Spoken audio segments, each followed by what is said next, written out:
आप सभी को मेरा नमस्कार। पिछले कुछ दिनों से हम देख रहे हैं कि जैसे जैसे देश भर में कोरोना के केसेस बढ़ रहे हैं, देश के कोने कोने में, हर राज्य में ऑक्सीजन की डिमांड बढ़ रही है, दवाइयों की डिमांड बढ़ रही है, वैक्सीन की डिमांड बढ़ रही है और जगह जगह इनकी कमी महसूस हो रही है। पिछले कुछ दिनों से दिल्ली में भी ऑक्सीजन की काफ़ी ज़्यादा अफरा तफरी मची हुई है। कभी इस हॉस्पिटल में ऑक्सीजन की कमी हो गई, कभी उस हॉस्पिटल में ऑक्सीजन की कमी हो गई, इस हॉस्पिटल में 2 घंटे की ऑक्सीजन बच गई। मैंने खुद रात रात भर अस्पतालों में ऑक्सीजन का इंतज़ाम कराने में गुजारी है कि कहीं किसी अस्पताल में ऑक्सीजन की कमी से कहीं मौत नहीं हो जानी चाहिए। केंद्र सरकार हर राज्य को ऑक्सीजन का कोटा तय करती है। देश भर में जितनी भी ऑक्सीजन बनती है, केंद्र सरकार तय करती है कि इस राज्य को इतनी ऑक्सीजन मिलेगी, इस राज्य को इतनी ऑक्सीजन मिलेगी। अब दिल्ली को कितनी ऑक्सीजन चाहिए? दिल्ली सरकार ने अपना एक एस्टिमेशन लगाया जिसके हिसाब से दिल्ली को रोज़ाना 700 टन ऑक्सीजन की ज़रूरत है। केंद्र सरकार ने हमारा कोटा कल तक 378 टन तय किया हुआ था। ये कोटा कल शाम को बढ़ा के 480 टन कर दिया है केंद्र सरकार ने। इसके लिए हम केंद्र सरकार के बहुत बहुत आभारी हैं।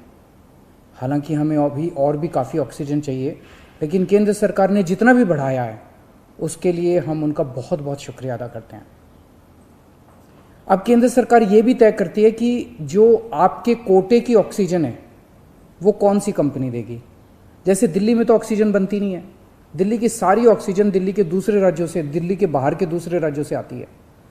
तो केंद्र सरकार तय करती है कि फलाने राज्य की ये कंपनी आपको इतने किलो ऑक्सीजन देगी, फलाने राज्य की ये कंपनी आपको इतने किलो ऑक्सीजन देगी। मान लो राजस्थान की ये कंपनी आपको इतने किलो देगी, हरियाणा की ये कंपनी आपको इतने किलो देगी। तो केंद्र सरकार कंपनियां तय करती है कि किस कंपनी से दिल्ली को अपने कोटे की ऑक्सीजन आएगी। अब दूसरी समस्या यहाँ पे आ रही है कि ये जो कंपनियां जिन राज्यों में हैं, उनमें से कुछ राज्यों की सरकारों ने उन कंपनियों से जो दिल्ली के कोटे की ऑक्सीजन आनी थी वो भेजनी रोक दी। राज्यों ने कहा कि पहले हम अपने राज्य में इस्तेमाल करेंगे, दिल्ली का कोटा भी हम इस्तेमाल करेंगे, दिल्ली के जो ट्रक हैं वो जाने नहीं देंगे। लेकिन मैं केंद्र सरकार का और दिल्ली हाई कोर्ट का शुक्रिया अदा करना चाहता हूँ।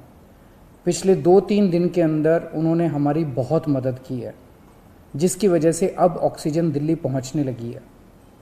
जो जो दिक्कतें आ रही थी, हम लगातार पिछले 2 दिन से एक मिनट टू मिनट, मैं खुद, मनीष जी, मैं, हमारे सारे ऑफिसर्स केंद्र सरकार के लगातार संपर्क में थे।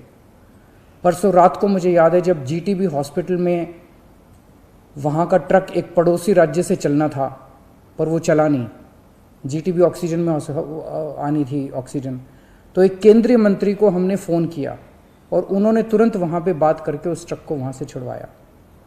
हम लगातार संपर्क में हैं, एक एक ट्रक को अस्पताल पहुँचाने की कोशिश कर रहे हैं। हम सब लोग 24 घंटे काम कर रहे हैं, सोई नहीं है। हाई कोर्ट और केंद्र सरकार से जो मदद हमें मिली है उसके लिए तहे दिल से हम उनका शुक्रिया अदा करना चाहते हैं। जो कोटा हमारा बढ़ाया गया है अभी ऑक्सीजन का, उसमें उड़ीसा से काफ़ी ऑक्सीजन आनी है, तो बढ़े हुए कोटे की ऑक्सीजन को भी दिल्ली पहुंचने में कुछ दिन लग जाएंगे। हम कोशिश कर रहे हैं कि अगर हो सके तो हवाई जहाज के जरिए उड़ीसा के से ऑक्सीजन लाई जा सके। जब हमने लॉकडाउन लगाया था, मैंने आपको बोला था कि ये 6 दिन का जो लॉकडाउन है, ये 6 दिन हम आराम नहीं करने वाले, हम 24 घंटे काम करेंगे। इन 6 दिनों को हम इस्तेमाल करेंगे दिल्ली के हेल्थ इंफ्रास्ट्रक्चर को और सुदृढ़ करने के लिए। इन 6 दिनों में दिल्ली में जो ऑक्सीजन की कमी है उसको ठीक करने के लिए, दिल्ली में जो बेड की कमी है उसको ठीक करने के लिए, और हम 24 घंटे लगे हुए हैं दिल्ली के हेल्थ इंफ्रास्ट्रक्चर को और इम्प्रूव करने के लिए। इस लॉकडाउन के 6 दिन जो हमें मिले हैं, इन 6 दिनों में हम पूरी कोशिश कर रहे हैं। एक और बात, ये बहुत बड़ी आपदा है। इस आपदा में अगर हम सारे लोग हरियाणा, पंजाब, तमिलनाडु, गुजरात, पश्चिम बंगाल इसमें बट गए तो भारत नहीं बचेगा। इस वक्त हमें एक दूसरे की मदद करनी है, हमें भारतीय बनना है, हमें इंसान बनना है।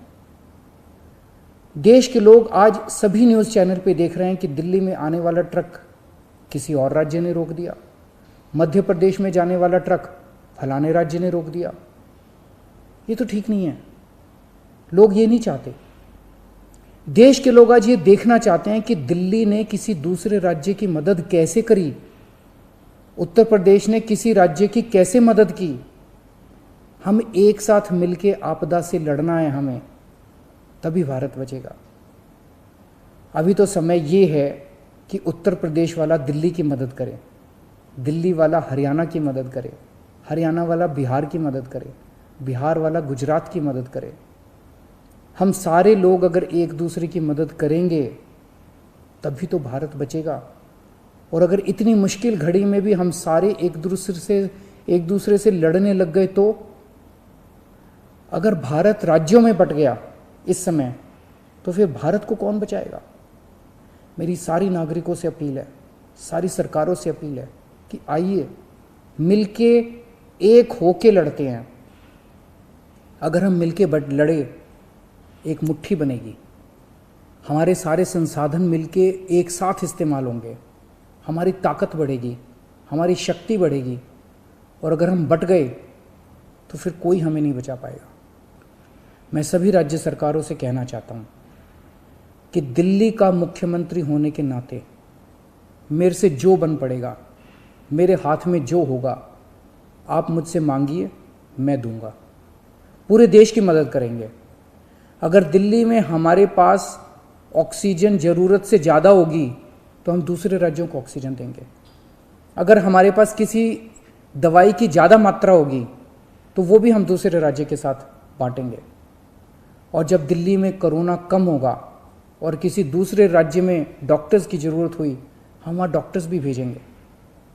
हम सभी भारतवासी हैं, हम अपने देशवासियों की मदद करेंगे, सभी राज्यों की मदद करेंगे, क्योंकि ये बीमारी कोई बॉर्डर देख के नहीं फैलती। मैं उम्मीद करता हूँ कि इसी भावना के साथ हम सभी मिलके एक साथ, सारी सरकारें, केंद्र सरकार, सारी राज्य सरकारें, हम मिलके काम करेंगे, एक भारत बन के काम करेंगे कोरोना को हराने के लिए।